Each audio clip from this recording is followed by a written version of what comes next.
2026-এর বিধানসভা নির্বাচনের আগে মাস্টার স্ট্রোক তৃণমূল সরকারের 4% ডিএ বৃদ্ধি এবং এই বর্ধিত ডিএ সুবিধা পাবেন সরকারি আধা সরকারি কর্মীরা।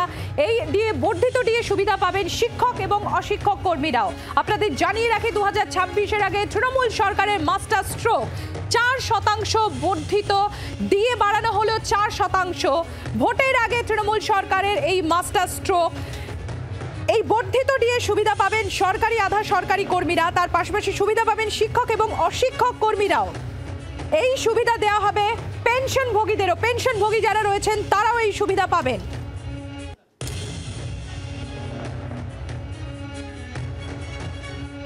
প্রতাপ নায়েক তৃণমূল কর্মচারী সংগঠনের নেতা, তার সঙ্গে আমরা টেলিফোনে যোগাযোগ করতে পেরেছি। প্রতাপ বাবু, 4% ডিএ বাড়ানো হলো, কি বলবেন আপনারা, কতটা খুশি? আমরা পশ্চিমবঙ্গ রাজ্য সরকারি কর্মচারী ফেডারেশনের পক্ষ থেকে ধন্যবাদ জানাই আমাদের মুখ্যমন্ত্রীকে, যারা এত আর্থিক বঞ্চনা সত্ত্বেও সরকারি কর্মচারীর দিকে তাকিয়ে উনি 4% ডিএ ডিক্লেয়ার করেছেন। আমরা ফেডারেশনের পক্ষ থেকে, সকল বাংলার কর্মচারী পক্ষ থেকে ওনাকে নতমস্তক প্রণাম জানিয়ে, ধন্যবাদ জানিয়ে কৃতজ্ঞতা জানাচ্ছি আমরা ফেডারেশনের পক্ষ থেকে। ধন্যবাদ।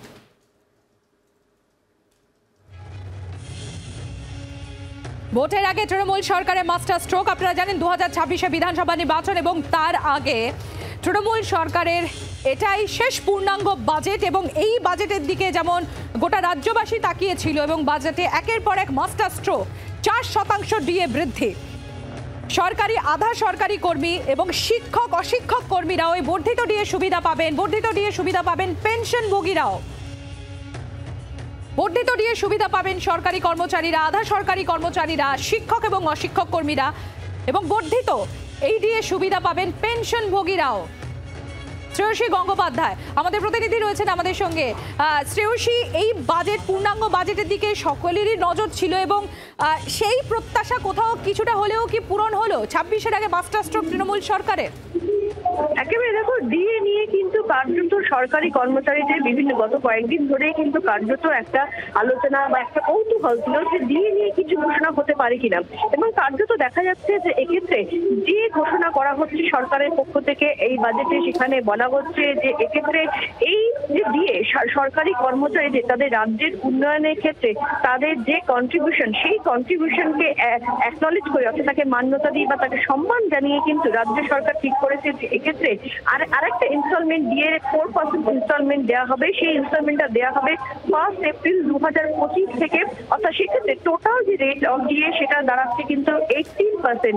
অর্থাৎ এই মুহূর্তে তারা 14% যে ডিএ পাচ্ছে, ফলে সেই জায়গা থেকে দাঁড়িয়ে আরো 4% আগামী এপ্রিল মাস থেকে যোগ হতে চলেছে।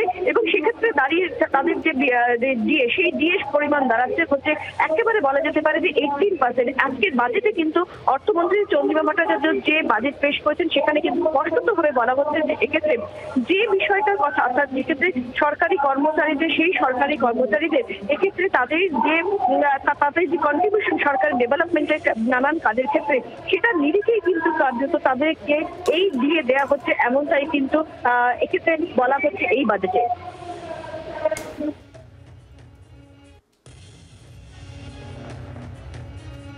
ধন্যবাদ শ্রেয়সী। আমরা কথা বলছিলাম, আমাদের প্রতিনিধি শ্রেয়সী গঙ্গোপাধ্যায় ছিলেন আমাদের সঙ্গে। আপনাদের জানাই 4% ডিএ বাড়ানোর প্রস্তাব এবং এই ডিএ বেড়ে হলো 18%।